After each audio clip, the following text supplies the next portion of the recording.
Hello everyone. आज हम देखने वाले हैं यूआरटीएस का सॉल्यूशन। इस यूआरटीएस के सॉल्यूशन में जो सबसे पहला क्वेश्चन आया है वो हमारे पास लिखा हुआ है, डायमेंशनल एनालिसिस वाले चैप्टर से है। The dimension of a by b in the equation p is equal to a minus t square divided by b x, where p is pressure, x distance and t is time are.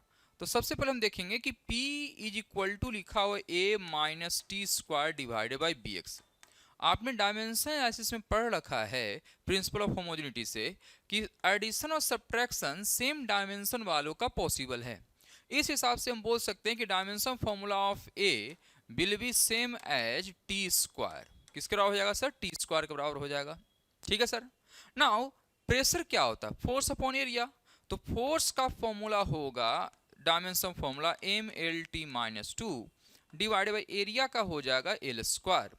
Now that equal to यहां पर हो जाएगा t square divide by dimension formula of b, और x हमारे लिए distance दे रखा है तो इसको लिखेंगे एल। नाउ गौर करने वाली बात है कि यहां से ए एल मिलाकर एक कैंसिल हो जाएगा, तो बचेगा क्या? तो ए बी एक तरफ ले आओ, यहां बचेगा t square divided by m t minus two, और यहां हो जाएगा t raise to power 4 divided by m के बराबर। ये हमारे पास b का वैल्यू आ गया। नाउ a बाई बी की वैल्यू क्या होगा वो हमसे पूछा जा रहा है। Hence dimension formula of a divided by b is equal to a का डायमेंशन फॉर्मूला क्या हो रहा है यहाँ पर? T square divided by b का डायमेंशन फॉर्मूला है t raise to power 4 divided by m के बराबर। So this imply a divided by b का वैल्यू होगा m ऊपर और यहां आ जाएगा T ratio power minus two. तो इसका पहला ऑप्शन सही आ रहा होगा। ओके, नेक्स्ट क्वेश्चन देखते हैं हम लोग। Next question is a ball is thrown vertically upward with the following plots represents the speed time graph of the ball during the journey. देखो, अगर आप किसी बॉल को ग्राउंड से फेंकते हो तो आपको पता है कि ये जब ऊपर की ओर मोशन करेगा तो g इन डाउनवर्ड डायरेक्शन लगेगा। g कहाँ लगेगा सर? डाउनवर्ड डायरेक्शन में लगेगा। और अगर g डाउनवर्ड डायरेक्शन में लगेगा तो इससे हमें पता है कि किसी भी मोमेंट पर अगर वेलोसिटी लिखें, किसी भी मोमेंट पर velocity that is equal to u minus g t होगा, है ना। और इंस्टेंटेनियस वेलोसिटी का मैग्नीट्यूड ही हमें इंस्टेंटेनियस स्पीड कहलाता है।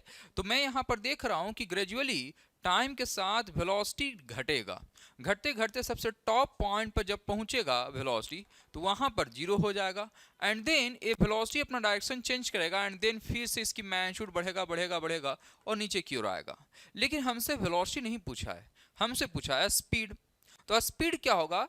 वेलोसिटी का इंस्टेंटेनियस वेलोसिटी का मैग्नीट्यूड होगा इंस्टेंटेनियस स्पीड। तो मैं देख रहा हूं कि धीरे धीरे स्पीड घटेगा घटेगा, टॉप पॉइंट पर यह स्पीड जीरो होगा, एंड देन फिर से स्पीड की वैल्यू बढ़ेगा लीनियरली, है ना, क्योंकि g एक्सेलरेशन है तो लीनियरली बढ़ेगा। तो ऐसा कोई ग्राफ बनना चाहिए जहां पर सबसे मैक्सिमम स्पीड होगा वो घटते घटते जीरो हो, फिर सबसे टॉप पॉइंट पहुंचे के बाद वेलोसिटी डायरेक्शन चेंज करेगा। मगर स्पीड हमारे लिए वेक्टर क्वांटिटी नहीं है, वो हमारा स्केलर क्वांटिटी है।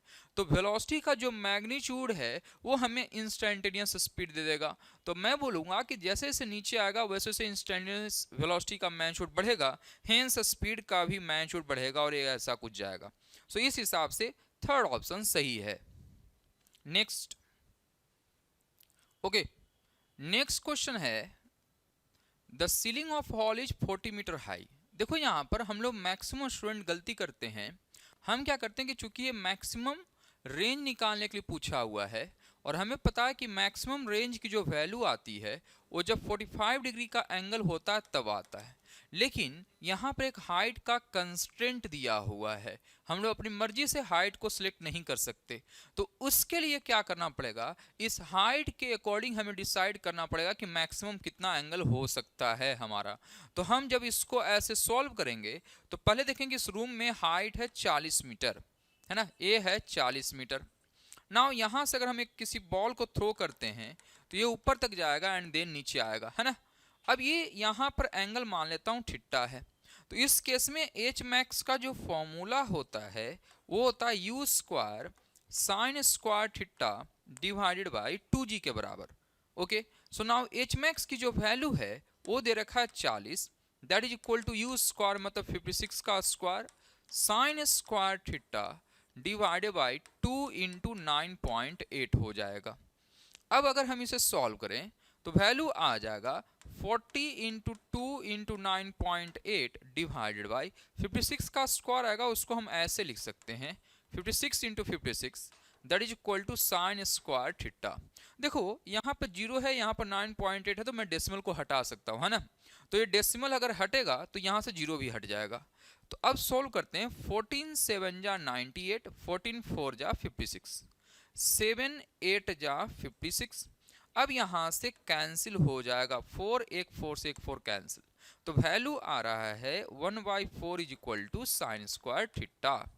सो this imply sine theta is equal to half, और हेंस थीटा की वैल्यू हमें मिल जाएगा सेकेंड वाला option. Okay,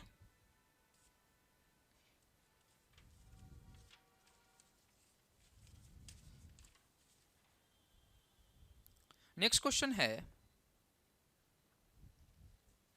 a block is kept on a frictionless inclined surface with angle of inclination alpha. The incline is given an acceleration a to keep the block stationary.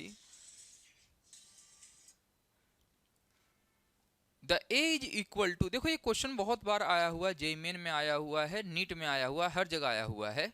इसको कैसे solve करते हैं वो बताता हूँ। इसके लिए हम लोग सूडो फोर्स का कंसेप्ट लगा सकते हैं। तो हम यहाँ पर इस वाले बेच के ऊपर ही बैठ जाएंगे। तो ऑब्वियस सी बात है, हमें एक लगाना पड़ेगा सूडो फोर्स पीछे की ओर, तो हो जाएगा m इंटू ए के बराबर ना। बाकी जैसे फॉर्मूला लगता है वैसे लगा दो। तो यहाँ पर लगेगा mg कॉस अल्फा, यहाँ लगेगा mg साइन अल्फा।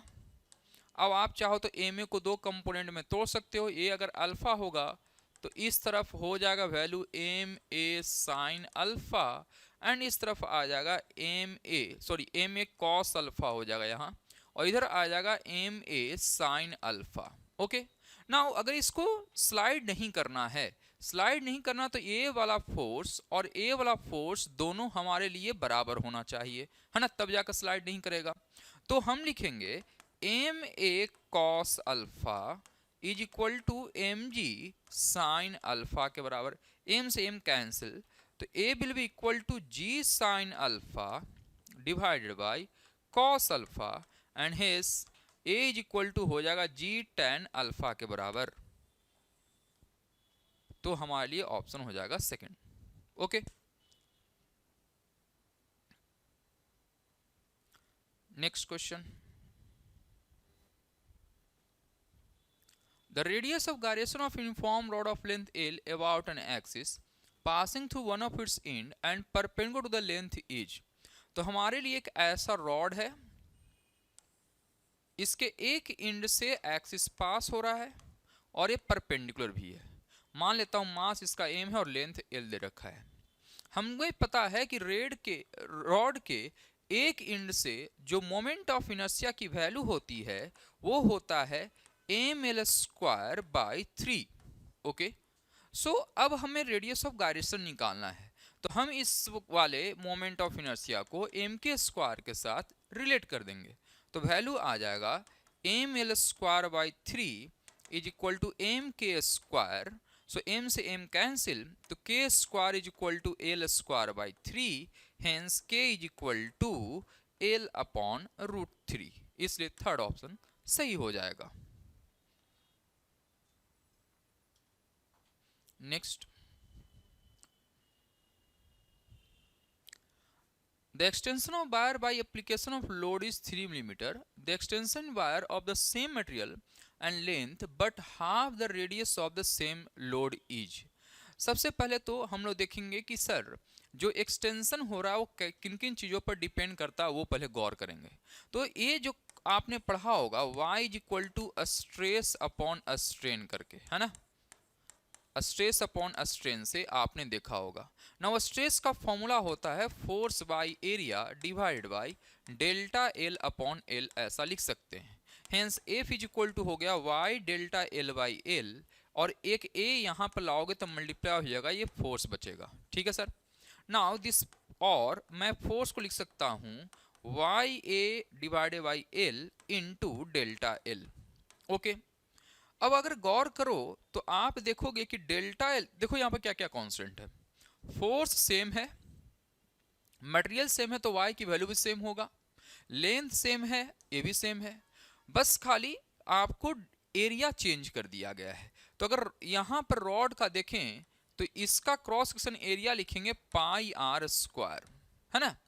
अब अगर रेडियस को हाफ कर दिया गया तो obvious सी बात है एरिया जो नया वाला होगा वो ओरिजिनल का 1/4 हो जाएगा। ठीक है सर, तो अगर हम देखें तो यहां पर हमें पता चल रहा है कि सब कुछ कांस्टेंट है, तो डेल्टा एल की जो वैल्यू होगी अगर उधर एरिया को भेजो तो इन्वर्सली प्रोपोर्शनल टू एरिया के बराबर आ रहा है। अब इन्वर्सली प्रोपोर्शनल टू एरिया के बराबर आ रहा है तो एरिया हो गया 1/4 टाइम्स, एरिया कितना हो गया 1/4 times, hence delta L dash जो हो जाएगा वो 4 टाइम्स ऑफ ओरिजिनल लेंथ हो जाएगा। तो पहले कितना mm से एक्सटेंड हुआ था 3 मिलीमीटर से, तो अब एक्सटेंड हो जाएगा 12 मिलीमीटर से, इसलिए ये ऑप्शन सही होगा। ठीक है,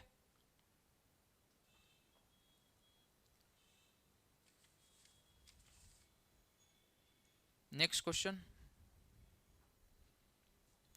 A planet orbits the sun in an elliptical path as shown in the figure. Let Vp Va be the speed of planet when at perihelion and aphelion respectively.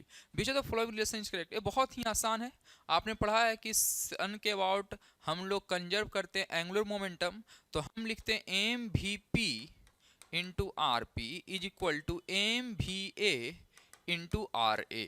M से m cancel, तो हमें क्या करना पड़ेगा, तो हमें ratio चाहिए perihelion और अपहेलियन का रेडियस का रेशियो। सो दिस इंप्लाई, वहां से देखोगे आप तो r p upon r a is equal to होगा v a upon v p, और इस हिसाब से हम लोगों के लिए पहला ऑप्शन सही है।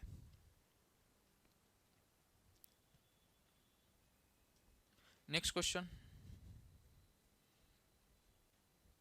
A thin metal disc of radius r floats on water surface and bends the surface downward along the perimeter, making an angle theta with the vertical edge of the disc.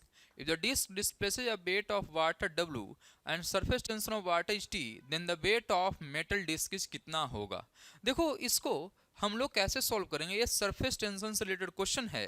तो अगर हम देखें तो कहीं पर भी अगर मान लीजिए एक वाटर का ऐसा कुछ या कोई भी लिक्विड का ऐसा कुछ दे रखा है, अगर आपने एक डिस्क को ऐसे रखा तो इस पेरीफेरी पर हर जगह फोर्स लगाएगा किसी एंगल से, ऐसे है ना, आपने डायग्राम देखा होगा। तो वर्टिकल के साथ एंगल बनेगा थीटा, यहां भी एंगल बनेगा थीटा सी, जिसको हम लोग एंगल ऑफ कांटेक्ट भी बोलते हैं। सो अब अगर हम देखेंगे यहां पर तो दो फोर्स लग रहा होगा, क्या क्या फोर्स लग रहा होगा, तो एक mg फोर्स नीचे ऊपर की ओर सरफेस टेंशन की वजह से फोर्स लगेगा जिसका वैल्यू होगा टोटल जो पेरीफेरी है उसका लेंथ हो जाएगा 2 pi r into surface tension t into ऊपर की ओर फोर्स होगा कॉस थीटा। और चूंकि ये अंदर में लिक्विड को डिस्प्लेस भी किया है, लिक्विड को डिस्प्लेस किया है तो बॉइंट फोर्स भी लगेगा, एंड बॉइंट फोर्स की जो वैल्यू हो जाएगा वो वेट ऑफ लिक्विड डिस्प्लेस के बराबर हो जाएगा। तो मैं देख पा रहा हूं कि जो नीचे वाला mg फोर्स है उसको दो फोर्सेज बैलेंस कर रहा है, तो इसलिए हम लिखेंगे mg is equal to 2 pi r t cos theta plus weight of liquid displace, और ये mg है वो वेट ऑफ डिस्क है। ठीक है सर, तो हमारे लिए अगर देखेंगे तो हमें यहां पर ऑप्शन ए वाला सही लग रहा है। ठीक है,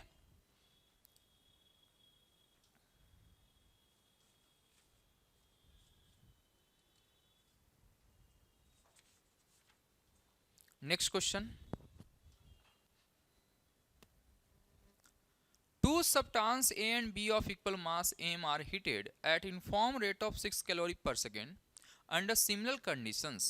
A graph between temperature and time is shown in the figure. Ratio of heat absorbed by A and B by them for complete fusion is, देखिए फ्यूजन हो कहां पर रहा है, सबसे पहले देखिए यहां पर सॉलिड वाला फेज है, एंड देन यहां पर मेल्टिंग चालू हुआ A के लिए और यहां पर मेल्टिंग चालू हुआ है B के लिए।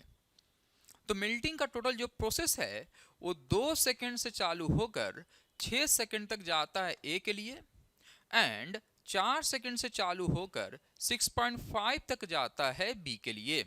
सो टाइम टेकन बाई ए अगर देखोगे तो वो हो जाएगा 2 और 6 के बीच का जो गैप हो जाएगा 6 - 2 मतलब 4 सेकंड का हो जाएगा। And time taken by b देखोगे तो हो जाएगा 6.5 - 4 करोगे तो 6.5 - 4 करेंगे तो हो जाएगा 2.5 सेकेंड। ओके, इस तरीके से टाइम आ गया।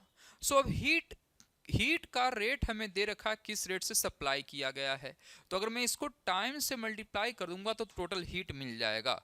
सो आ जाएगा HA/HB is equal to 6 into पहला का टाइम है 4 डिवाइडेड बाई दूसरे का टाइम होगा 6 इंटू 2.5। अगर ये हम सॉल्व करेंगे तो हमारे लिए कुछ वैल्यू ऐसा हो जाएगा 8/5। सो हम देख रहे हैं ए ऑप्शन सही है। Next, a black body radius 20 watt at temperature 227 degree centigrade. If temperature of the black body changes to इतना, then its radiation power is, हम लोगों ने पढ़ा है कि रेडिएशन पावर जो होता है P is equal to sigma A T raise to power 4 होता है। मतलब पावर जो होता है directly proportional to T raise to power 4 होता है। याद रखना ये जो टेम्परेचर होता है केल्विन में होता है। तो पहला जो टेम्परेचर दे रखा है 227, इसमें 273 आप ऐड करोगे तो ये हो जाएगा 7300 हो जाएगा और बचेगा 1, यहाँ भी 0 होगा बचेगा 1 और यहाँ बचेगा 500। ओके, नाउ यहाँ पर अगर आप ऐड करोगे तो आप देखोगे 0, यहाँ पर 0 एंड देन हो जाएगा 1000। मैं देख रहा हूँ टेम्परेचर यहाँ के कंपेरिजन में डबल हो गया है। याद रखना है सारा केल्विन में होता है। तो हम यहाँ पर लिखेंगे P1/P2 is equal to T1/T2 raise to power 4 हो जाएगा। सो P1 वाला वैल्यू है 20 watt divided by P2 is equal to, यहाँ लिखेंगे 500 divided by 1000 raise to power 4 which is nothing but half raise to power 4। So यहाँ पर आ जाएगा 20/P2 is equal to 1/2 raise to power 4 की value हो जाएगा 16 के बराबर। तो hence P2 is equal to cross multiply करो तो 20 into 16 that is equal to P2 और इस हिसाब से ए वाला ऑप्शन सही हो जाएगा। ओके,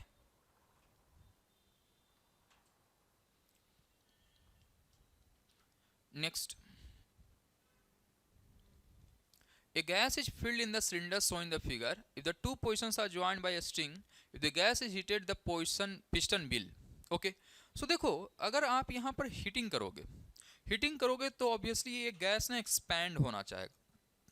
एक्सपैंड क्यों होगा? क्योंकि इसके अंदर का प्रेशर बढ़ेगा।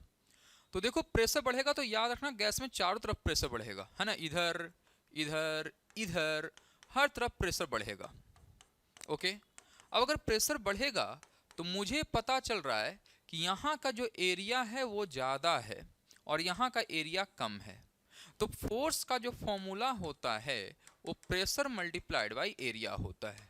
प्रेशर मल्टीप्लाइड बाई एरिया होता है तो मैं देखूंगा राइट हैंड साइड में ज़्यादा फोर्स लगना चालू होगा, इसलिए comparison to left hand side right hand side में ज़्यादा फोर्स लगेगा क्योंकि इसका एरिया ज़्यादा है, इसलिए ये राइट हैंड साइड में मूव करना चालू करेगा। ये सेकेंड ऑप्शन सही है। ठीक है,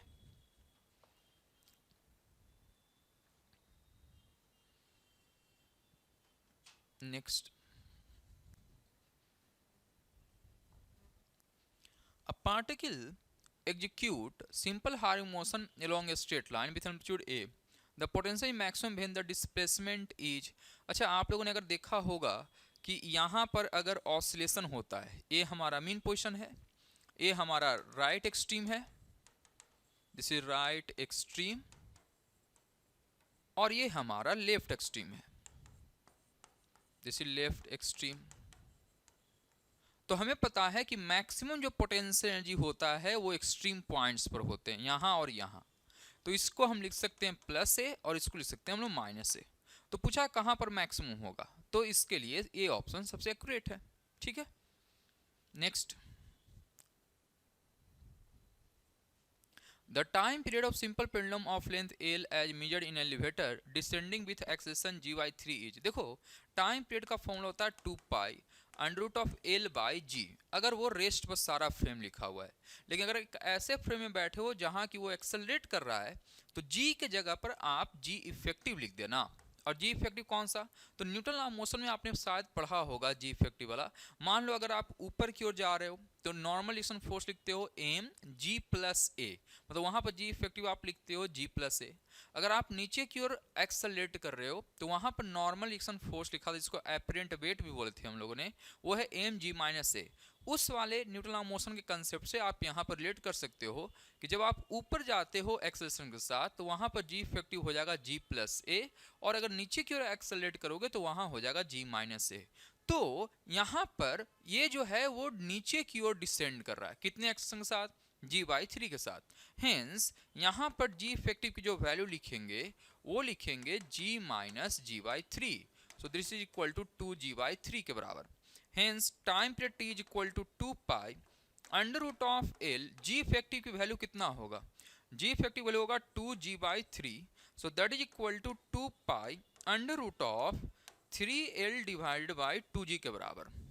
और इस हिसाब से हम लोग के लिए थर्ड ऑप्शन सही है।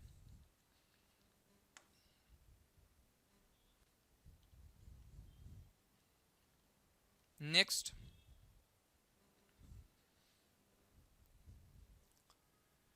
an organ pipe open from both end produces 5 beats per second when vibrated with a source of frequency 200 Hz. The second harmonic of the same pipe produces 10 beats per second with a source of frequency 420 Hz. The frequency of source is, देखो case 1 में पहले देखते हैं। Case 1 में जो non frequency है वो है हमारे पास 200 हर्ट्ज का है। अगर 200 हर्ट्ज का नॉन फ्रीक्वेंसी है और बीट्स हमें देना है 5 बीट्स, तो इसके लिए पॉसिबल फ्रीक्वेंसी हो सकता है 205 हर्ट्ज एंड यहां पर फ्रीक्वेंसी हो सकता है 195 हर्ट्ज। नाउ केस सेकंड देखते हैं। केस सेकंड में हमें दे रखा है कि सेम पाइप है मगर वो 420 वाले के साथ 10 बिट्स प्रोड्यूस कर रहा है, तो 420 वाले हर्ट्ज नॉन हमारा फ्रीक्वेंसी है, इसके साथ 10 बिट्स देने के लिए या तो 410 हर्ट्ज हो सकता है या तो 430 हर्ट्ज हो सकता है। अब कौन सा आंसर सही होगा उसके लिए आपको करना क्या है, जो दोनों कंडीशन को सेटिस्फाई कर दे वो हमारे लिए सही ऑप्शन होगा। तो अगर आप लोग 195 हर्ट्ज को सही मानोगे तो उसका सेकंड हार्मोनिक अगर आपने किया है ना, उसका अगर सेकंड हार्मोनिक किया तो सेकंड हार्मोनिक करोगे तो देखो ना तो ये आएगा ना तो ये आएगा, तो हमारा सेकंड कंडीशन को फुलफिल नहीं कर रहा है। लेकिन अगर आपने 205 हर्ट्ज माना तो उसका जो सेकंड हार्मोनिक है वो एक 410 हर्ट्ज मिल रहा है, मतलब ये जो 205 हर्ट्ज वाला फ्रीक्वेंसी है वो केस 1 और केस 2 दोनों को सेटिस्फाई कर रहा है, तो इसलिए हमारे लिए सही ऑप्शन ए वाला हो जाएगा। ठीक है,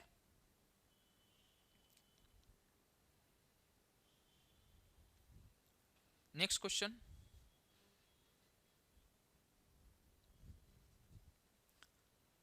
The electric charge is uniformly distributed along a long straight wire of radius 1 millimeter. The charge per centimeter length of the wire is q coulomb. Another cylinder surface of radius 50 centimeter and length 1 meter symmetrically encloses the wire as shown in the figure. The total electric flux passing through the cylinder surface is, देखो ये Gauss theorem का question है और यहां पर हम लोग लिखेंगे total flux phi is equal to Q enclosed divided by epsilon naught, है ना। सो क्यू इनक्लोज्ड कितना होगा, हमारे लिए दे रखा है कि यहां पर सेंटीमीटर जो लेंथ है वो क्यू कूलम है ना। तो क्यू कूलम है तो 1 मीटर में कितना सेंटीमीटर हो जाएगा, तो ये हो जाएगा 100 सेंटीमीटर। तो क्यू इनक्लोज की वैल्यू कितना होगा, so q enclose is equal to q coulomb पर सेंटीमीटर है हमारे लिए, तो हम लिख देंगे क्यू मल्टीप्लाइड बाई, हमारे पास टोटल लेंथ है 100 तो इतना चार्ज इनक्लोज हो जाएगा। हेंस फाई की वैल्यू लिखेंगे तो that is equal total Q enclose मतलब 100 Q divided by epsilon not. तो इस हिसाब से ये वाला ऑप्शन सही लग रहा है। ठीक है,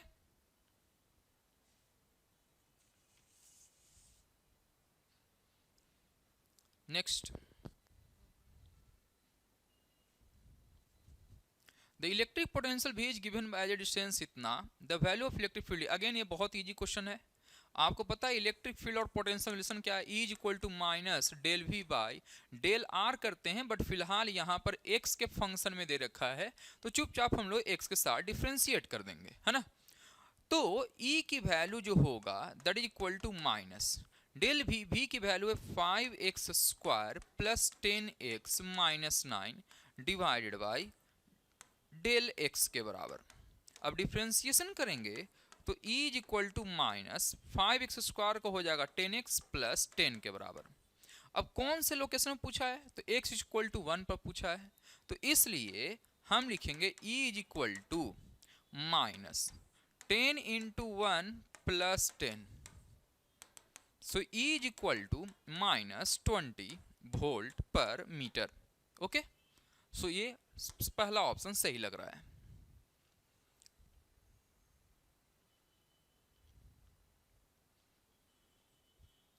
नेक्स्ट,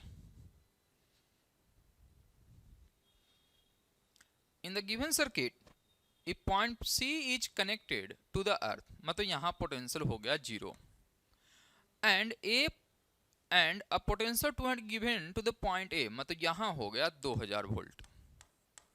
तो मतलब एक यहां से बैटरी कनेक्ट कर सकते हो ऐसा, जहां पे 0 है, यहां पर 2000 वोल्ट है।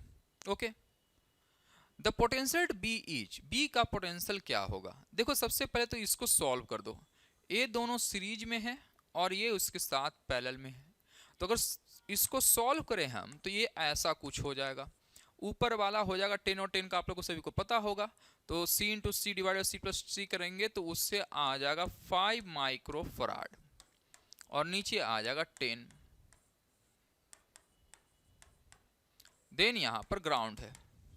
ओके, यहां पर है 2000 वोल्ट और यहां पर है 5 माइक्रोफराड, ये दोनों पैरेलल में हैं, तो इसका और अगर हम लोग सॉल्व करें तो ये यहां हो जाएगा 5 माइक्रोफराड और यहां पर हो जाएगा 15 माइक्रोफराड, और ये यहां पर ग्राउंडेड है, मतलब 0 होगा, और ये यहां पर 2000 है।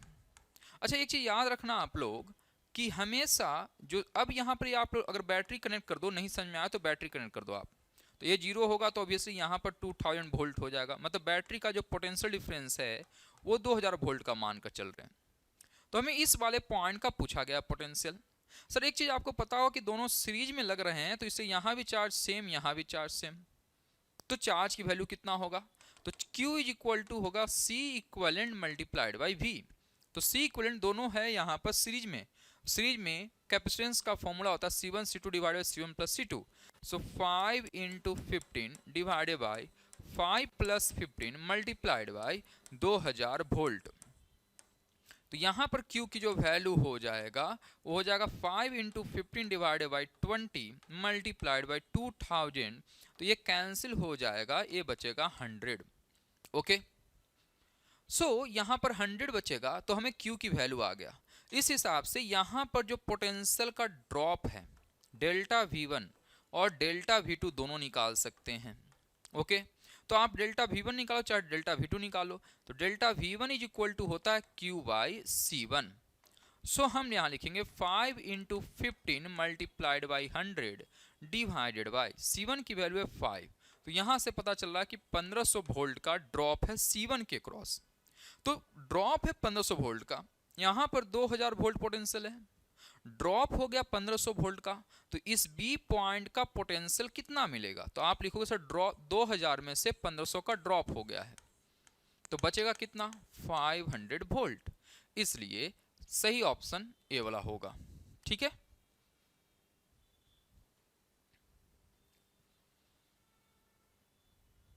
Next, Four metallic plates, each with a surface area of one side A, are placed at a distance D from each other. The plates are connected as shown in the figure. Then capacitance of the system between A and B. देखो ऐसा question solve करने का तरीका क्या होता है, आप ये समझना कि जो आमने सामने वाला फेस है वो एक कैपेसिटर बनाएंगे, है ना। आमने सामने फेस मिलकर क्या बनाएंगे, कैपेसिटर बनाएंगे। तो हम देखते हैं कितने कितने फेस हैं जो आमने सामने हैं। पहले नंबर का प्लेट को मैं नाम देता हूं ए फेस। ए जो है वो बी के सामने है। फिर नीचे आओ, सी जो है वो डी के सामने है। जो नीचे ई है वो एफ के सामने, नीचला किसी के सामने नहीं है बेचारा। अब मैं यहां पर देख रहा हूं हर किसी के बीच का जो गैप है वो डी दे रखा है, हर किसी के बीच का गैप डी दे रखा है। तो अब आप लोग को निकालना है ए और बी के बीच में। तो एक किनारे पर ए को रखोगे और दूसरे किनारे पर बी को रखोगे। तो एक किनारे पर ए को रखा और दूसरे किनारे पर हमने बी को रखा। ए के साथ देखोगे तो कितना फेस अटैच है, तो ए के कांटेक्ट में ऊपर में बी और सी फेस अटैच है। तो हम इसके साथ दो फेस अटैच करवा देते हैं। एक होगा बी वाला नंबर और दूसरा होगा सी वाला नंबर। जो बी है वो ए के सामने है, तो बी जो है वो ए के सामने हो गया। ठीक है सर, इसको ऐसे ही छोड़ दो। नेक्स्ट आओ, जो सी है वो डी के सामने है, तो सी को मैं डी के सामने कनेक्ट कर देता हूं। बट डी जो है किसके साथ कनेक्टेड है, बी के साथ, तो मैं डायरेक्टली इसको बी के साथ कर देता हूं। और आओ, बी के साथ एक और फेस है जो ई है, तो बी के साथ एक और फेस बनाते हैं जो ई है। ई जो है वो एफ के सामने है, तो ई जो है वो एफ के सामने हो गया। नाउ ये जो एफ और ए है ये दोनों कनेक्टेड है वायर से, मतलब सेम पोटेंशियल होगा। इसका मतलब एफ और ए को सेम पोटेंशियल करने के लिए कनेक्ट कर देते हैं। अब आपको साफ साफ दिख रहा होगा कि एक कैपेसिटेंस यहाँ है C is equal to epsilon naught A by d हो जाएगा। तो एक कैपेसिटेंस यहाँ, एक कैपेसिटेंस यहाँ, एक कैपेसिटेंस यहाँ। तो ऊपर में ऐसा बना देता हूँ C, नीचे में भी C, और ये यहाँ पर A और B हो गया। ये दोनों आपस में सीरीज, तो उसका हो जाएगा C बाई 2 और नीचे वाले का हो जाएगा C, और इन दोनों का C इक्विवेलेंट लिखेंगे तो C plus C by 2 which equal to 3C by 2 लिखेंगे। ओके, सो 3C बाई 2 लिखेंगे। C की वैल्यू है epsilon naught A by D के बराबर, इसलिए 18th का जो आंसर हो जाएगा वो ए वाला ऑप्शन सही लग रहा है। ठीक है,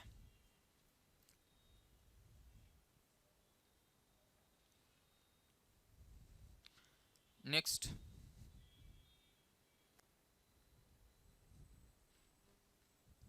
Four condensations are joined as shown in the figure.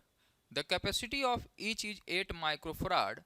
The equivalent capacity between the point A and B will be. देखो ऐसे क्वेश्चन को क्या करो आप, है ना, यहाँ पर वायर दिख रहा होगा तुम्हें और जहाँ पर स्ट्रेट वायर हो, कुछ नहीं लिखा हो, तो हम लोग उसे आइडियल वायर कंसिडर करते हैं। और आइडियल वायर के हर एक जगह पर पोटेंशियल की वैल्यू क्या होता है, सेम। तो अगर मैं यहाँ का पोटेंशियल VA मान लूँ तो यहाँ का भी पोटेंशियल कितना होगा, VA।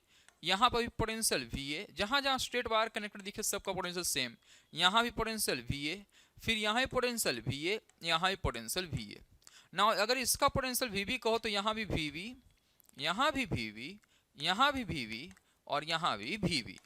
कुल मिलाकर मुझे सिर्फ और सिर्फ दो ही पोटेंशियल दिखाई दे रहा है, एक A एंड दूसरा B। तो हम यहाँ पर लिखेंगे एक VA और दूसरा लिखेंगे VB। सही है सर। पहला नंबर का कैपेसिटर A और B के बीच में है तो कनेक्ट कर दीजिए, पहला खत्म। दूसरा नंबर का कैपेसिटर भी A और B के बीच में है तो उसको भी कनेक्ट कर दीजिए। तीसरा नंबर का कैपेसिटर भी A और B के बीच में है तो उसको भी कनेक्ट कर दीजिए, A और B के बीच में हो गया। चौथा नंबर का कैपेसिटर वो भी A और B के बीच में है तो उसको भी कनेक्ट कर दीजिए। तो कुल मिलाकर हमारे पास पता चल रहा है कि 4 पैरेलल कैपेसिटर हैं। तो चारों का वैल्यू सेम है C। तो हम लिखेंगे C equivalent will be equal to, parallel में सिंपल हो जाता है, C1 plus C2 plus C3 ऐसे ऐड करते हैं तो 4C हो जाएगा। एंड एक कैपेसिटेंस की वैल्यू है 8 माइक्रोफराड, इसलिए अगर मैं मल्टीप्लाई कर दूं तो हो जाएगा 4 into 8 that is equal to 32 microfarad के बराबर, इसलिए ऑप्शन 1 सही हो जाएगा।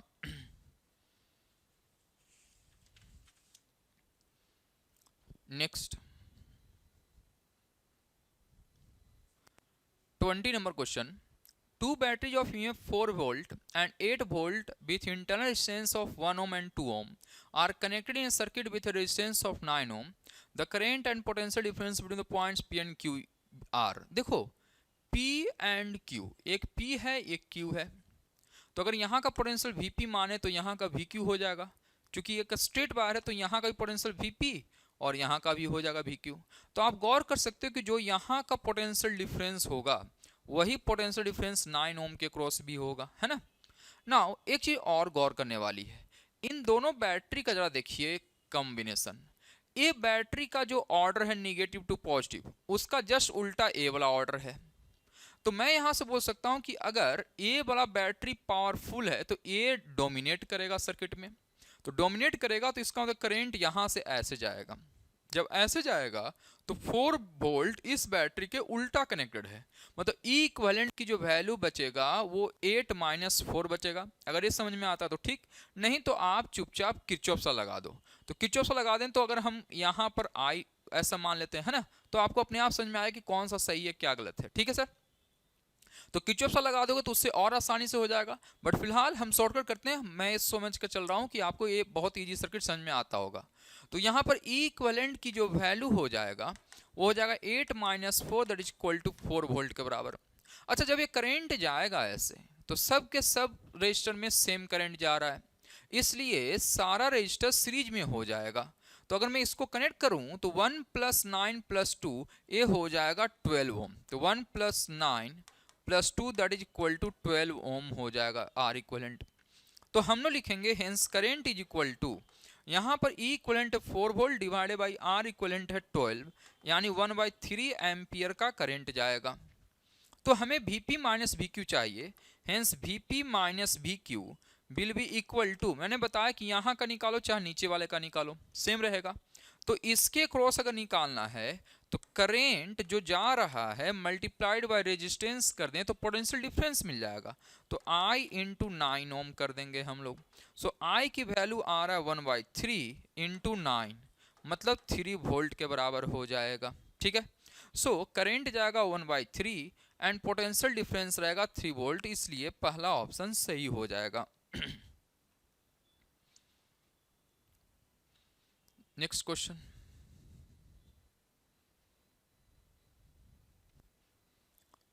a current I ampere flows in a circular arc of wire whose radius is r, with subtend an angle of 3π/2 radians at its center. The magnetic induction B at the center is, इसका बहुत ही simple सा formula है, B at center is μ0I/2r into total angle subtended theta divided by 2π कर देंगे। सही है sir, तो इससे हमारा आंसर तुरंत आ जाता है।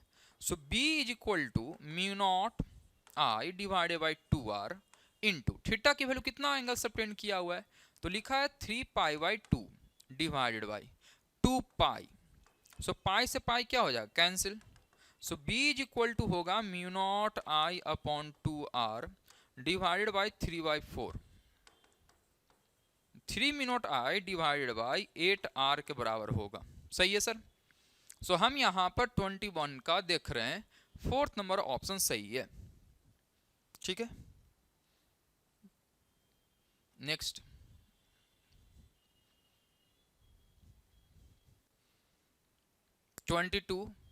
a particle having a charge of 10 microcoulomb and mass 1 microgram moves in a circle of radius 10 centimeter under the influence of magnetic field of induction 0.1 Tesla.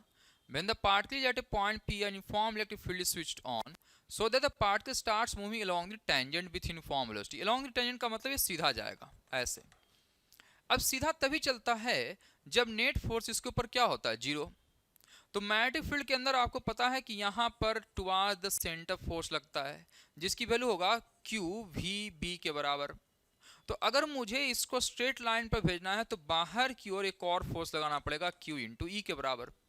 तो हम देखेंगे QVB is equal to QE के बराबर। So VB is equal to E के बराबर। सही है sir, अब हमारे पास निकालने के लिए पूछा गया है इलेक्ट्रिक फील्ड, तो हम लोग B कैसे निकालें, वो B आपको मालूम दे रखा है, यहाँ पर रेडियस भी दे रखा है। तो अगर रेडियस मालूम है तो आप लोग को पता R इज इक्वल टू होता है MV/QV। क्या अननोन है हमारे लिए, तो V की वैल्यू अननोन है, तो मैं V यहां से निकाल देता हूं। तो this imply QVR divided by M is equal to हो जाएगा V के बराबर। ठीक है सर। सो V हमें मालूम चल गया, hence E is equal to V into B। V की वैल्यू है QBR divided by M into B। Charge की वैल्यू 10 माइक्रोकूलम, मतलब 10 into 10 power minus 6, okay, into B multiply होके बी स्क्वायर हो जाएगा, और बी की वैल्यू 0.1 टेस्ला, तो 0.1 का whole square, into radius R की वैल्यू है 10 सेंटीमीटर, मतलब 10 into 10 power minus 2 divided by M की वैल्यू दे रखा है 1 microgram. So 1 into 10 power minus 6 करेंगे तो ये तो सिर्फ आया है ग्राम में कन्वर्ट हुआ है, लेकिन ऐसा यूनिट में कन्वर्ट करने के लिए एक और केजी में कन्वर्ट करोगे तो एक और 1000 से डिवाइड करो तो यहाँ पर 10 पावर माइनस 3 भी आ जाएगा। ठीक है सर। अब अगर इसको सॉल्व करें तो हमारे पास आ जाएगा 10 इंटू 10 पावर माइनस 6। अच्छा, 0.1 को 10 पावर माइनस 1 भी लिख सकते हैं, और उसका स्क्वायर करेंगे तो हो जाएगा 10 पावर माइनस 2। यहाँ पर हो जाएगा 10 into 10 power minus 2 divided by, नीचे हो जाएगा 10 पावर माइनस 9। तो ऊपर अगर हम देखें तो आ रहा है हमारे लिए 100 multiplied by 10 power minus 10 divided by 10 power minus 9। अब अगर इसको सॉल्व करो तो आ जाएगा 10 वोल्ट पर मीटर के बराबर। तो इसलिए 22 का थर्ड ऑप्शन सही लग रहा है।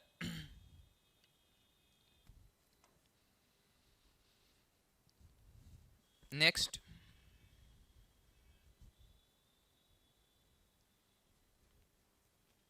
a magnetized wire of magnetic moment m and length 2l is bent in the form of semicircular radius r.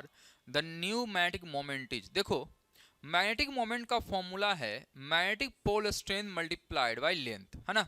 तो मैग्नेटिक पोल स्ट्रेंथ मान लेता हूँ स्मॉल एम, यहाँ पर माइनस एम होगा और यहाँ पर प्लस एम मान लेता हूँ। So magnetic dipole moment m is equal to pole strength multiplied by जो टोटल लेंथ है वो 2l के बराबर है, इसलिए मैं यहाँ लिख दूंगा 2l के बराबर। सो ये मैग्नेटिक डाइपोल मोमेंट हो गया। अब इसको सेमी सर्कल में अगर कन्वर्ट करोगे तो सेमी सर्कल में कन्वर्ट कर लेता हूं मैं। यहाँ पर हो जाएगा माइनस एम और यहाँ हो जाएगा प्लस एम। इन दोनों के बीच का जो दूरी है वो 2r के बराबर हो जाएगा। ओके, सो ये जो लेंथ है उसकी वैल्यू हो जाएगा पाई आर के बराबर, लेकिन पाई आर के बराबर लेंथ हो जाएगा। So that equal to length जो दे रखा है वो है 12, तो 12 के साथ इक्वेट कर देंगे। सो आर की वैल्यू हो गया 12 डिवाइडेड बाई पाई। ठीक है सर। सो नया जो डाइपोल मोमेंट होगा M dash is equal to pole strength multiplied by gap between them, that is equal to कितना हो गया 2r।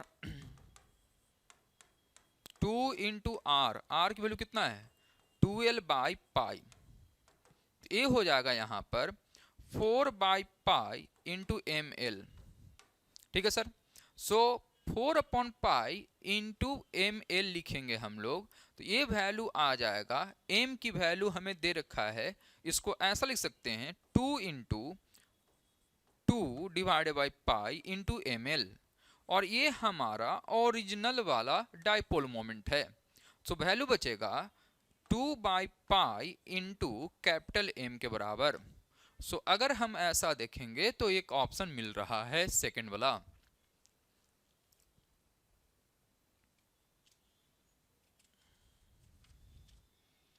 Next, a rectangular loop with a sliding connector of length इतना is situated in a uniform magnetic field 2 Tesla perpendicular to the plane of the loop. Resistance of connector R is equal to 2 ohm. Okay, 2 resistance 6 ohm and 3 ohm are connected, यानी कि जो rod है इसका भी resistance दे रखा है जिसका value है 2 ohm के बराबर। 2 resistance 6 ohm 3 ohm are connected as shown in the figure. The external force required to keep the connector moving with a constant velocity v is equal to 2 meter per second each. देखते हैं कैसे solve करते हैं इसको। अच्छा, आपको पता है कि अगर रॉड मूव करता है तो that will behave like a battery, जिसका EF हो जाएगा VBL के बराबर। तो इस रॉड को मैं एक बैटरी से रिप्लेस करता हूं तो थोड़ा सा ज़्यादा अच्छे से समझ में आएगा। तो ये हो जाएगा 6 ohm, यहाँ पर एक बैटरी हो जाएगा VBL के बराबर और उसका इंटरनल रेजिस्टेंस भी है, और साथ ही साथ यहाँ पर है 3 ओम के बराबर।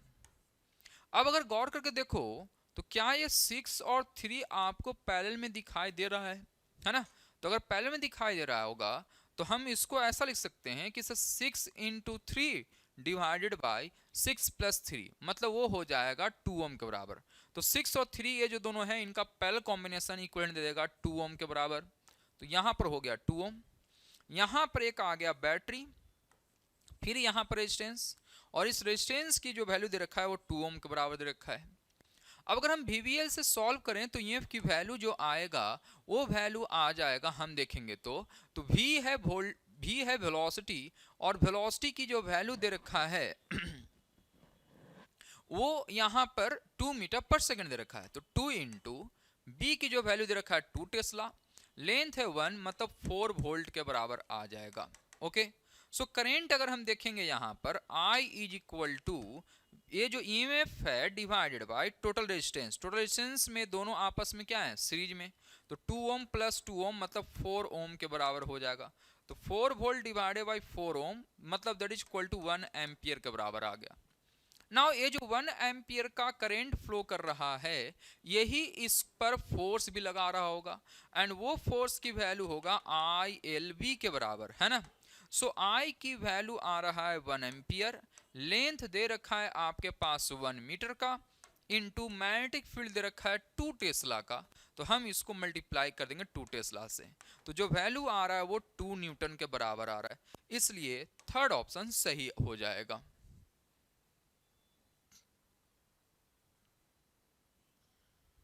Next,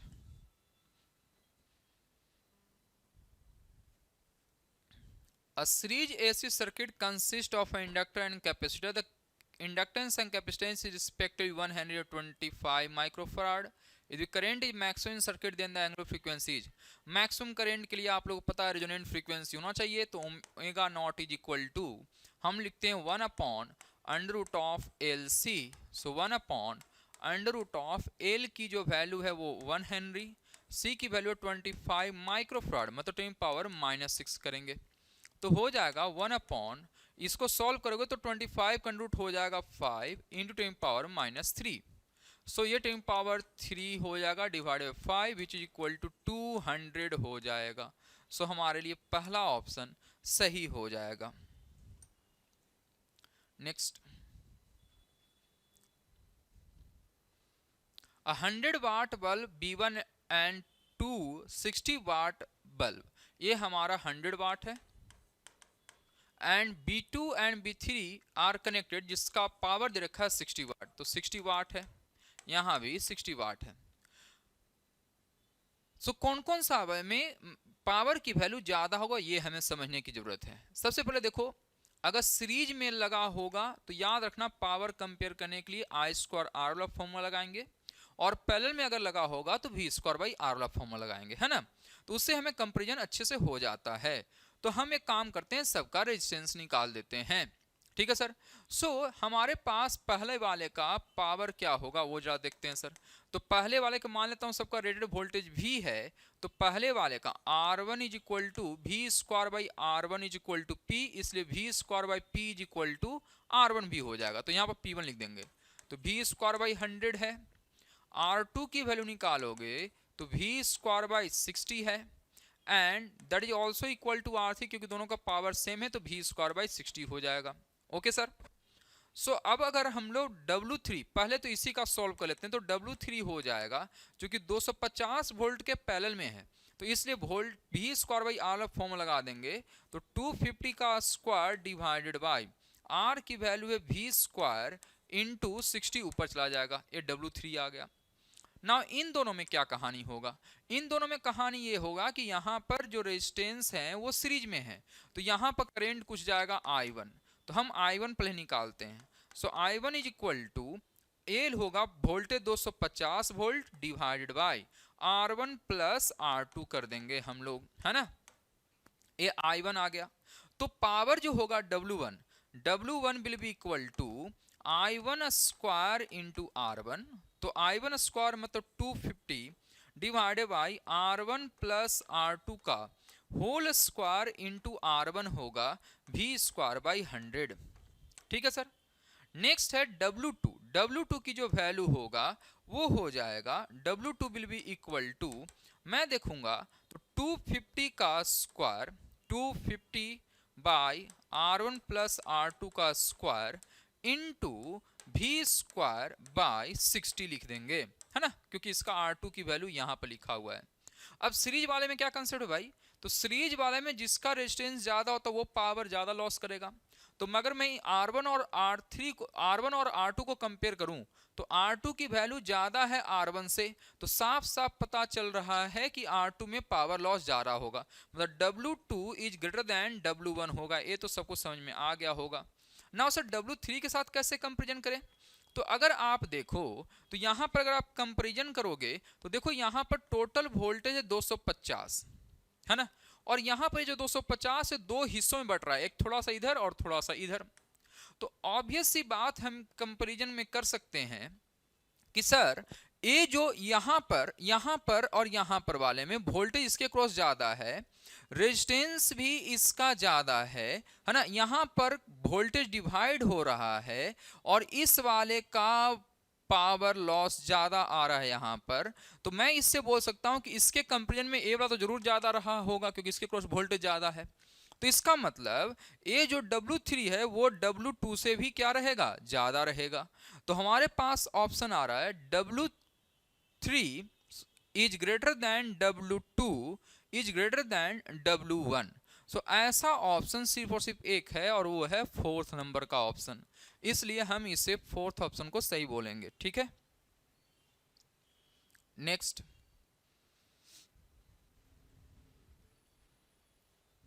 the figure below shows current in A part of electric circuit, the current is. Sir देखिए केसीएल का क्वेश्चन है, यहां से 2 एम्पियर आएगा, यहां से 2 एम्पियर जाएगा, तो ऑब्वियसली यहां से 4 एम्पियर जाएगा। 4 एम्पियर जब जाएगा इस वाले जंक्शन पर तो यहां से जाएगा 1 एम्पियर, तो ऑब्वियसली यहां से 3 एम्पियर जाएगा। इस 3 एम्पियर में जैसे ही इस वाले जंक्शन पर पहुंचेगा तो यहां जा रहा है 1.3, तो यहां जाएगा 3 minus 1.3 which equal to 1.7 ampere. तो यहां से ऑप्शन पहला सही है। ठीक है, next. A point object O is placed in front of a glass rod having a spherical end. Okay, ये O है जिसका डिस्टेंस दे रखा है 15 सेंटीमीटर। रेडियस ऑफ कर्वेचर जो है वो दे रखा है 30 सेंटीमीटर।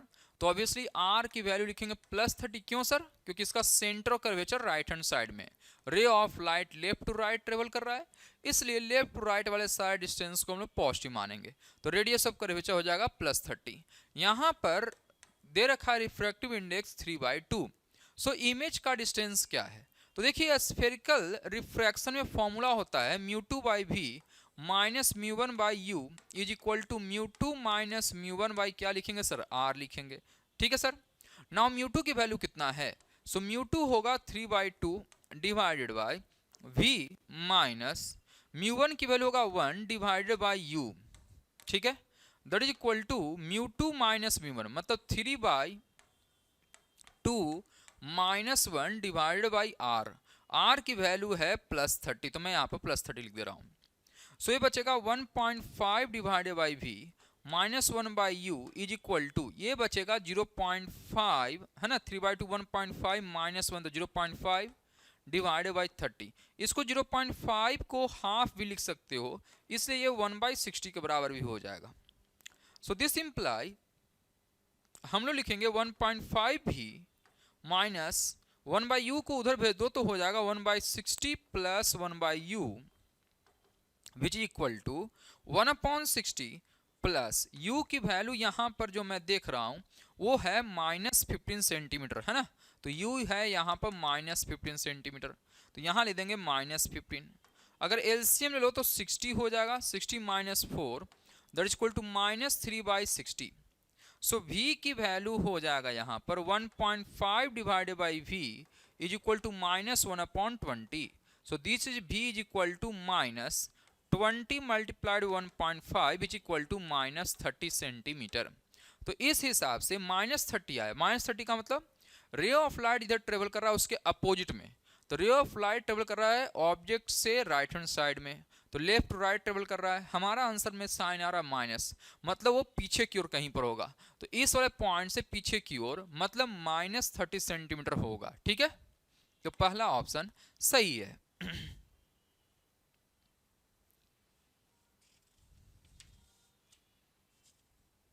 नेक्स्ट,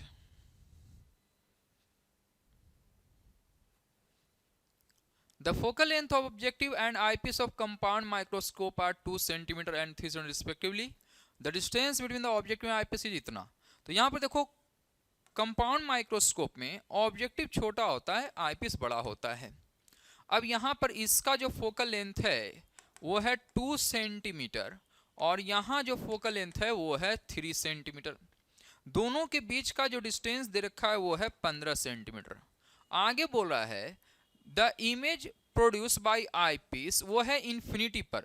तो इन्फिनिटी पर तब होगा आईपीस से इमेज जब इसका मतलब ऑब्जेक्ट कहाँ बना होगा, वो फोकस पर बना होगा। तो एक्चुअल में जो ऑब्जेक्ट यहाँ पर रखा होगा वो एक इमेज बना रहा होगा यहाँ पर, है ना। इसको मैं बोलूंगा image distance for objective lens, और ये वाला जो होगा वो यहाँ पर फोकल लेंथ हो जाएगा किसके लिए, आईपीस के लिए। तो ये फोकल लेंथ बाई आईपीस कितना है, 3 सेंटीमीटर है। तो हम यहाँ पर 3 सेंटीमीटर लिख देंगे। तो ये यहाँ पर 15 है टोटल, इसमें से 3 सेंटीमीटर हो गया तो वीओ कितना हो गया, 12 सेंटीमीटर हो गया। ठीक है सर। अब अगर हम देखेंगे तो फॉर्मूला होगा 1/v minus 1/u is equal to 1/f। हमें v मालूम है, u निकालना है। So 1/v minus 1/f is equal to 1/u।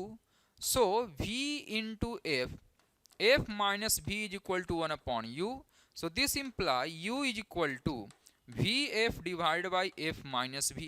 So this imply u is equal to v का वैल्यू हमें पता है कितना आया, +12 सेंटीमीटर। तो +12, f की जो वैल्यू है वो है 2 सेंटीमीटर, तो +2 डिवाइडेड बाई 2 माइनस 12, तो ये हो जाएगा +24 divided by -10 which is nothing but -2.4 centimetre. तो ऑब्जेक्ट डिस्टेंस हो जाएगा 2.4 सेंटीमीटर और इमेज डिस्टेंस हो जाएगा 12 सेंटीमीटर, इसलिए पहला ऑप्शन सही होगा।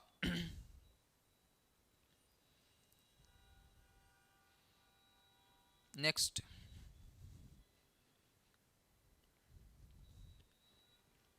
assertion interference pattern is made by using blue light instead of red light, the fringe becomes narrower।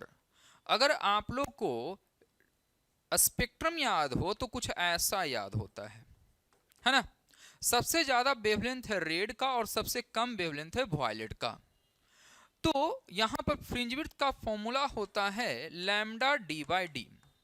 जिसकी वेवलेंथ ज्यादा होगा ऑब्वियसली उसका फ्रिंज विड्थ भी ज्यादा होगा। तो रेड का वेवलेंथ ज्यादा है, इससे उसका फ्रिंज विड्थ भी ज्यादा होगा। ब्लू का कम है रेड के कंपैरिजन में वेवलेंथ, इससे उसका फ्रिंज विड्थ भी कम होगा। तो लिखा हुआ पहला assertion interference pattern is made by using blue light instead of red light the fringes becomes narrower, बिल्कुल सही है। तो पहला असर्शन सही है। उसका रीजन सुनते हैं। In Young's double slit experiment fringe width is given by relation इतना, तो एक्सप्लेनेशन भी सही है। इसलिए हम बोलेंगे कि ए और आर दोनों सही हैं and R is correct explanation of assertion. इसलिए हम लोग 30 का हम लोग पहला ऑप्शन सही मानेंगे। Next, in Young's double slit experiment the central bright fringe can be identified. देखो सेंट्रल ब्राइट फ्रिंज का एक प्रॉपर डिफिनीशन है। एक ऐसा पॉइंट जहां पर पार्ट डिफरेंस 0 होता है उसको हम लोग बोलते हैं सेंट्रल ब्राइट फ्रिंज, है ना। तो सेंट्रल ब्राइट फ्रिंज फाइंड करने के लिए अगर मान लो यहां पर स्लिट कुछ दे रखा है ना, और यहां पर कुछ है स्क्रीन, तो सारे कलर के लिए अगर ओ पॉइंट को देखोगे तो ये बिल्कुल सिमेट्रिकल पॉइंट होगा। तो सारे कलर का ये मैक्सिमम वाला ही बनेगा, सारे कलर का।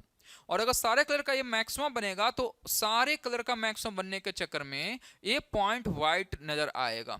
तो लिखा क्या है, by using white light instead of monochromatic light. अगर सिंगल लाइट इस्तेमाल करोगे तो ये कलर फुल दिखाई देगा, लेकिन अगर व्हाइट लाइट इस्तेमाल करोगे, है ना, तो एकदम आप देखोगे कि जहां पर व्हाइट बन रहा है बाकी साइड इधर और इधर पूरा एकदम कलरफुल बैंड दिखाई देगा, इधर भी कलरफुल बैंड, बट एक जगह होगा जहां पर सिर्फ और सिर्फ व्हाइट दिखाई देगा, क्योंकि वहां पर सारे लोगों का, सारे जो वेवलेंथ होगा उन सब के लिए पावर डिफरेंस की वैल्यू जीरो होगा, और जहां पर पावर डिफरेंस जीरो होता है उसी को हम लोग सेंट्रल ब्राइट फ्रिंज बोलते हैं। तो हम व्हाइट लाइट का इस्तेमाल करके एग्जैक्टली पता कर सकते हैं कि कहां पर सेंट्रल ब्राइट फ्रिंज होगा, तो इसलिए इसका करेक्ट ऑप्शन फर्स्ट होगा। नेक्स्ट है 32।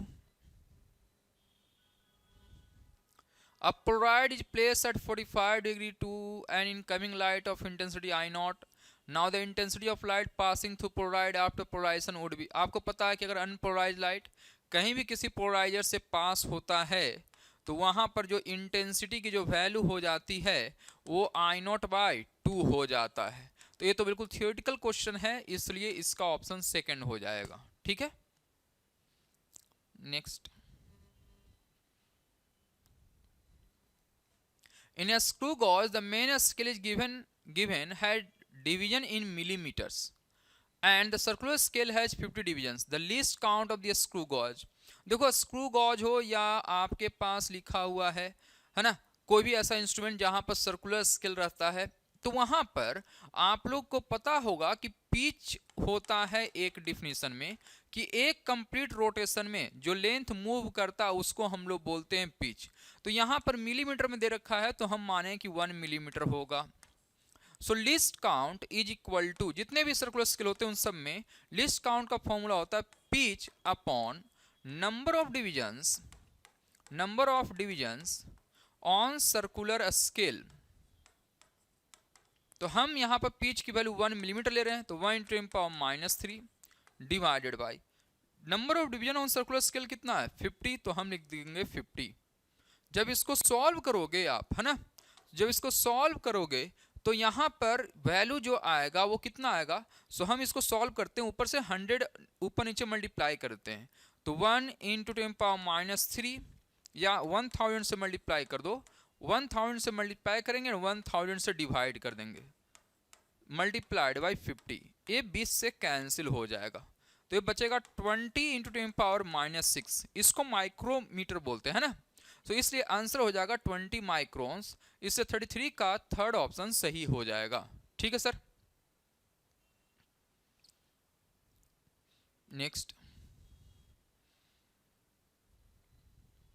A mass m moves with velocity v and collide elastically with another identical mass. After collision, the first mass move with velocity v by √3 in a direction perpendicular to the initial direction. मतलब एक block है जो ऐसे जा रहा होगा, किसी और से टकराया, एंड टकराने के बाद ये जो बॉल है ये ऊपर की ओर जा रहा है v by √3 के साथ। ये आइडेंटिकल मास के साथ टकराता है, तो the speed of the second mass after collision is, तो बहुत ही सिंपल है ना। तो अगर ये मास m होगा तो यहां पर मोमेंटम कंजर्व करवा देंगे हम लोग, इसका भी मास m है, तो हम लिखेंगे m × vi कैप, है ना, इज इक्वल टू, दूसरा वाला रेस्ट पर अगर लिखा हुआ है, सो यहां पर लिखेंगे m × v by √3 j cap plus m v dash vector. ठीक है सर, सो यहां पर हम लोग देखेंगे m से m कैंसिल, तो v डैश वेक्टर की वैल्यू होगा vi cap minus v by √3 j cap, that is equal to v dash vector के बराबर। तो उसका स्पीड चाहिए, तो इसका मतलब मैग्नीट्यूड निकालना पड़ेगा, तो इसका मैग्नीट्यूड होगा √, x कंपोनेंट का स्क्वायर प्लस v by √3 का होल स्क्वायर करेंगे, तो आ जाएगा v square plus v square by 3 which equal to √4v² by 3 which equal to 2v divided by √3 के बराबर। सो 2v डिवाइड √3 करेंगे तो इसका पहला ऑप्शन सही आ जाएगा। Next, a 40 kg slab rests on a frictionless floor as shown in the figure. The 10 kg block rests on the top of the slab. The static coefficient of friction between the block and the slab is 0.60. 0.60, while the kinetic friction is 0.40. The 10 kg block is acted upon by the horizontal force of 100 Newton. If G is इतना, then the resulting pressure of the slab कितना होगा? देखो sir, एक चीज तो है कि सबसे पहला स्टेप है कि एक कॉमन फाइंड कीजिए, है ना, पहला स्टेप होता है एज्यूमिंग दैट कि both blocks will move together, आप लोग एक कॉमन फाइंड कीजिए। So a common is equal to हो जाएगा 100 net force divided by 10 plus 40, so 10 upon 50 that is equal to 2 metre per second square आ रहा है, ए कॉमन आ रहा है। अब हम देखेंगे वो ब्लॉक को जो कि फ्रिक्शन की वजह से ट्रेवल कर रहा है, तो 100 न्यूटन लग रहा है फोर्स 10 केजी पर, लेकिन 40 के जो है वो फ्रिक्शन की वजह से ट्रेवल कर रहा है, तो मैक्सिमम जो इसके ऊपर फोर्स लग सकता है वो लग सकता है म्यू एस इंटू एन, है ना, और एन की जो वैल्यू होगा ये यहाँ पर 10 जी लगेगा और ये यहाँ पर एन होगा 10 जी के बराबर, ठीक है सर। तो म्यू एस इंटू एन करोगे तो स्टैटिक फ्रिक्शन 0.60 मल्टीप्लाइड बाई 10 जी मतलब 100, तो ये फोर्स हो जाएगा 60 न्यूटन। हेंस सेकेंड स्टेप में आप ये चेक करोगे कि ए मैक्सिमम फ्रिक्शन की वजह से, जो ब्लॉक फ्रिक्शन की वजह से चल रहा होगा उसका मैक्सिमम एक्सेलरेशन कितना पॉसिबल है, तो मैक्सिमम एक्सेलरेशन निकालोगे तो इसका फोर्स है 60 डिवाइडेड मास है 40, तो ये आ रहा है 1.5 मीटर पर सेकंड स्क्वायर। यहां से मैं देख पा रहा हूं कि जो ए मैक्स है वो लेस देन ए कॉमन है, इसका मतलब ये दोनों साथ साथ तो नहीं चल पाएंगे, मतलब दोनों मूव करेंगे सेपरेटली। जब सेपरेटली मूव करेंगे तो दोनों के बीच में रिलेटिव मोशन होगा, और रिलेटिव मोशन अगर होगा तो यहां पर हो जाएगा काइनेटिक फ्रिक्शन लगना चालू हो जाएगा। तो काइनेटिक फ्रिक्शन लगना चालू होगा तो यहां पर हमें जो फोर्स लगने वाला वो म्यू एस एन ना लगकर अब इस 40 केजी पर म्यू के इंटू एन लगेगा, क्योंकि रिलेटिव मोशन चालू हो गया है।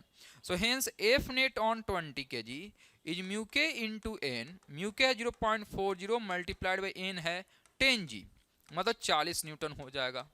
Hence a is equal to F net मतलब 40 newton divided by 40 KG, a value हो जाएगा 1 मीटर पर सेकंड स्क्वायर, तो 35 का ए हो जाएगा। Okay next,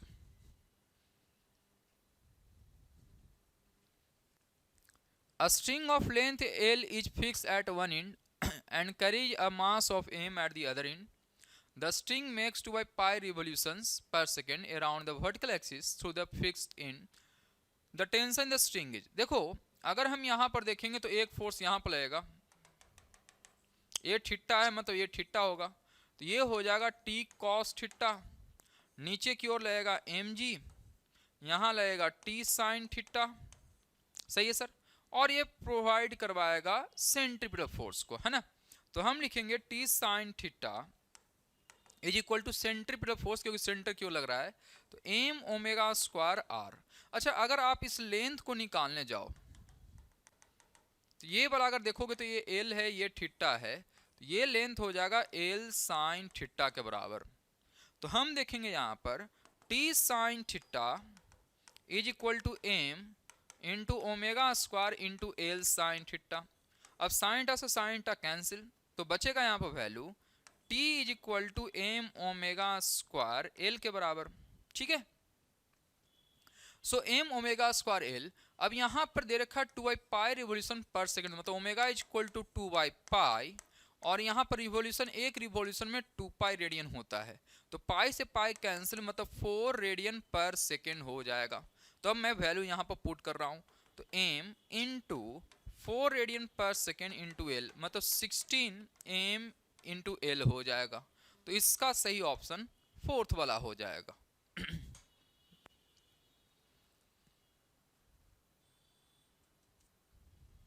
next,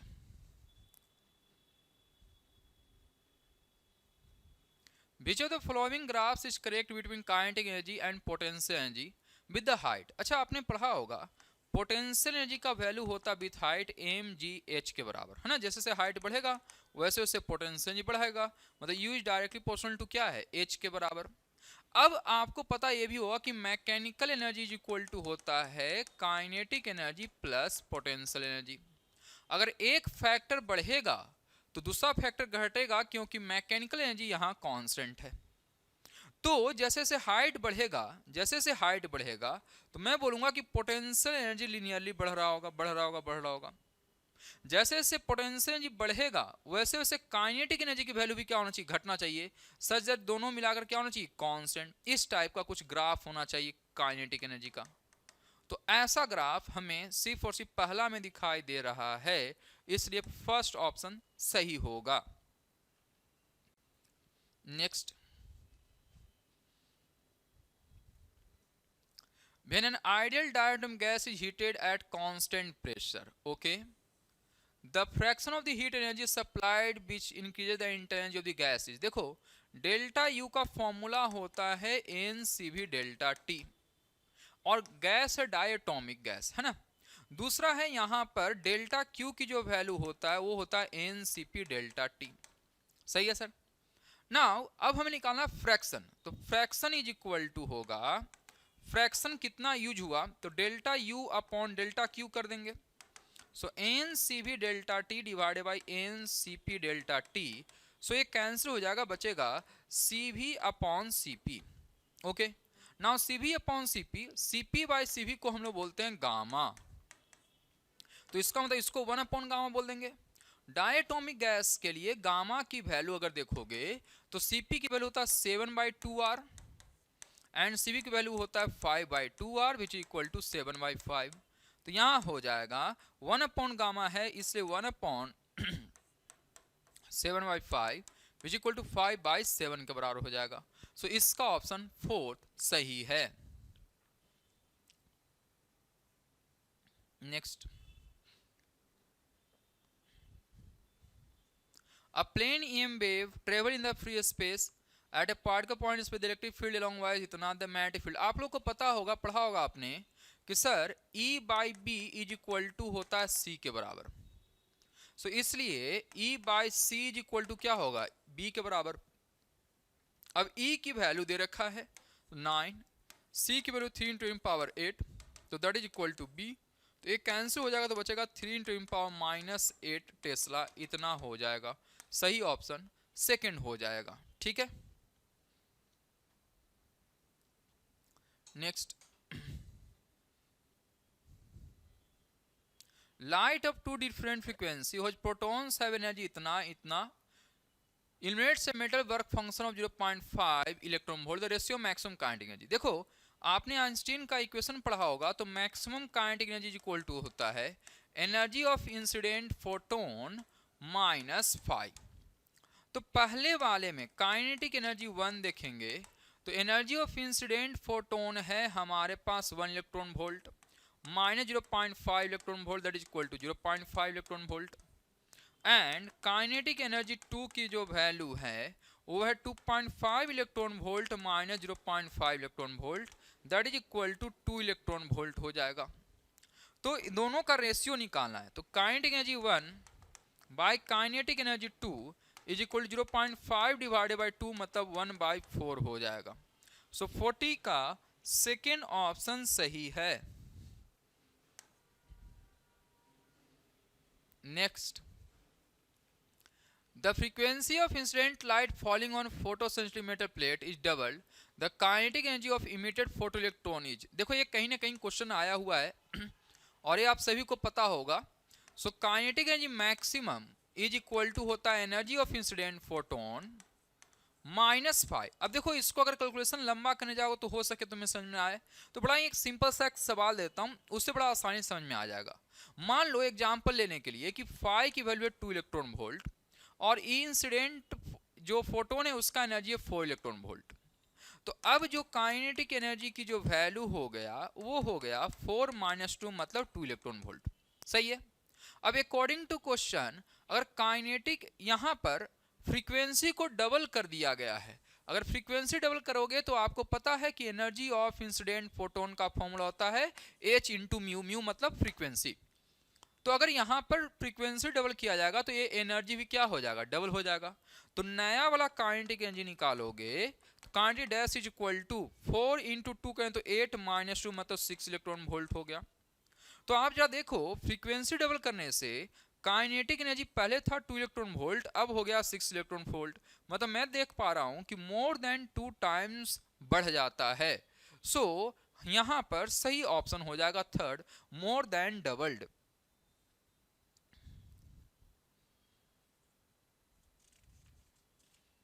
next,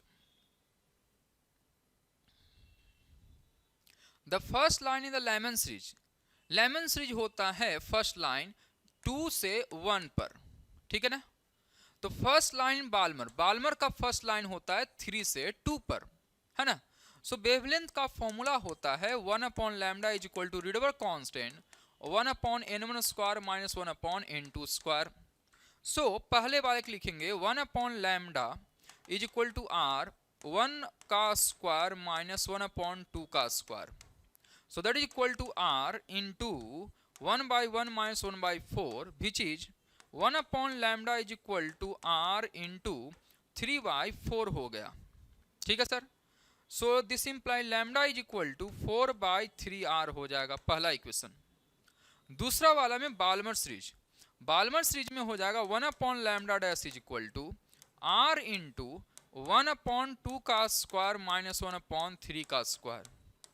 So 1 upon lambda dash is equal to r 1 upon 4 minus 1 upon 9. So 1 upon lambda dash is equal to r, यहाँ हो जाएगा 36, 9 minus 4.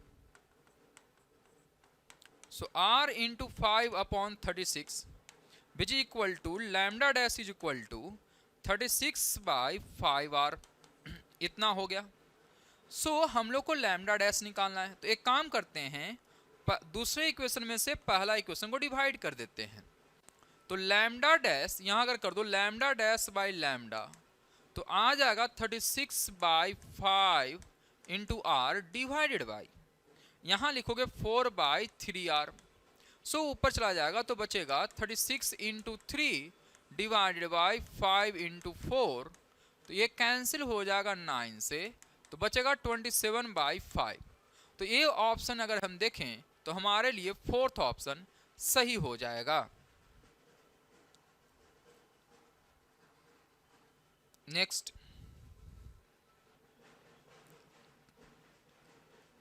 देखते हैं 43। Excitation energy of hydrogen like ion it's first excitation state is 40.8 electron volt. तो excitation energy दे रखा है, इसका मतलब 1 से 2 पर गया होगा। So delta E is equal to value होगा 13.6 Z square 1 upon n1 square minus 1 upon n2 square हो जाएगा।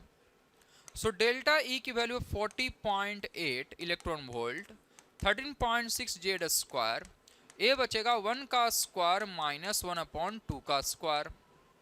सो जब इसको सॉल्व करेंगे तो 3 से कैंसिल हो जाएगा। So 3 is equal to Z square into, ये जब सॉल्व करेंगे तो 1 by 1 minus 1 by 4। So 3 is equal to Z square 3 by 4। So 3 से 3 cancel, so 4 is equal to Z square, hence Z is equal to 2 हो गया। अब अगर आपको ग्राउंड स्टेट से रिमूव करना है, मतलब उसके लिए एनर्जी होता है E इज इक्वल टू, मतलब ग्राउंड स्टेट से इन्फिनिटी पे भेजना है, तो उसके लिए ग्राउंड स्टेट का एनर्जी लिखेंगे 13.6 Z square upon N square, मतलब पहला वाला। सो वैल्यू हो जाएगा 13.6 इंटू 2 का स्क्वायर। जब इसे सॉल्व करोगे तो हो जाएगा 13.6 इंटू 4, सो 13 4 जा 52 एंड 0.6 इंटू 4 करोगे तो हो जाएगा 2.4, इसलिए पहला ऑप्शन ये सही आ जाएगा। Next, 1 gram of hydrogen is converted into 0.993 gram of helium in thermonuclear reaction, the energy release is. तो साफ साफ पता चल रहा है कि यहाँ पर कुछ मास का लॉस हुआ है, और जो मास का लॉस हुआ है वही हमारे लिए हीट एनर्जी में कन्वर्ट हुआ होगा। तो 1 माइनस 0.993 मतलब जितनी इक्वल टू 0.007 ग्राम हो जाएगा। Now energy is equal to होता है delta M into C square. जब delta M into C square लिखेंगे हम लोग, तो इसकी जो वैल्यू, अच्छा ये ग्राम में है तो इसको एनर्जी मास को कन्वर्ट करेंगे केजी में भी। सो 0.007 multiplied by 10 power -3 into 3 into 10 power 8 का होल स्क्वायर। जब ऐसा करेंगे तो हो जाएगा 7 into 10 power -6 multiplied 9 into 10 power 16, तो बचेगा 63 इंटू 10 पावर 10 के बराबर आ जाएगा। तो इस ऑप्शन सेकंड सही लग रहा है। नेक्स्ट क्वेश्चन,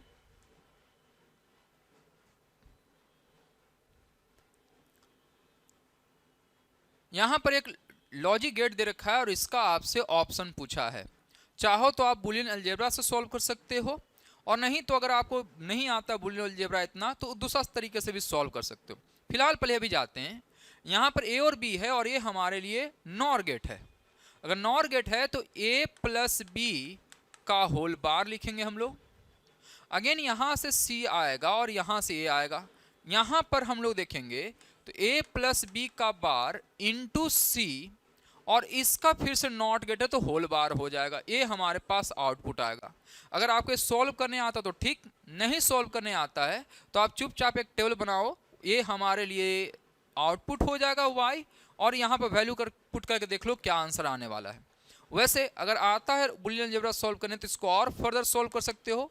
तो आप लिख सकते हो ए प्लस बी का बार पहले से था, एक और बार आएगा प्लस सी बार, तो ये बन जाएगा ए प्लस बी प्लस सी बार आ जाएगा।